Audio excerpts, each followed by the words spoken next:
I text her an eggplant emoji. Yeah. I pull in my phone, now we rolling.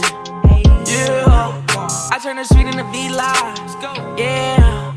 Jump off of the board and I deep dive. Yeah. What's good with y'all? It's your boy Ross back at it again with another video, and I just got back from seeing X-Men Dark Phoenix, and to be honest with y'all, man, it was a letdown. I was pretty disappointed with how the movie came out for me personally. Plotline of this movie is the X-Men, they go on a mission.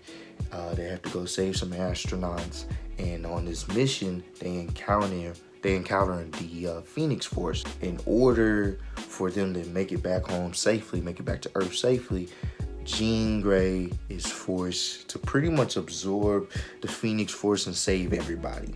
And in the process of doing that, she ends up losing control over her powers, hence the movie. Now, there is actually a villain in the movie. You don't really care about the villain in the movie. I don't even see them being even important plot-wise for me personally. Like, if you would have taken them out of the movie, I think the movie probably would have just been fine. Maybe it would have been a little bit better. I didn't really care about their motivations or anything of that nature. So I will say the actors and the actresses that played in this movie, they killed it for the most part with the material that they had. It was bland for me. Like, I think seeing Michael Fassbender as Magneto, the Magneto scenes, it was cool to see that.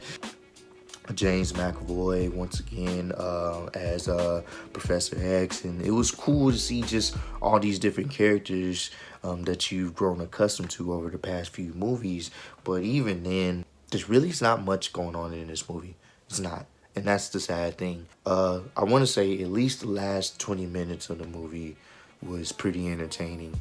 It just sucks because if you've seen the trailer, you kind of know the last 20 minutes of the movie, how it's going to go down. And that's the only bad thing about it. Like, I knew what was happening because I seen the trailer. So, but even though knowing that, the last 20 minutes of the movie was actually pretty entertaining. That was the most entertainment I had throughout the entire film. But outside of that, that was it. So my rating for this movie, honestly, will be a don't see this at the movie theaters. Wait till it comes out on TV or on Netflix or on Hulu. Don't waste your money on this. Don't do it. This was probably the biggest letdown comic book wise for me this year. After coming off of Avengers Endgame and that high and being entertained for 3 hours, and then watching this movie and I'm only really being entertained for maybe 30 minutes of it. The rest I was just like, oh, okay. You know, I just really didn't care too much, honestly. And that sucks. I really felt like this franchise had a real dope resurgence after X-Men First Class, and had some really great movies after that, and it just kind of fell off towards the end, so it sucks. But that's my rating for this movie, man. Comment down below what's your favorite X-Men movie. I appreciate y'all kicking in with me, and I'll see y'all on the next one.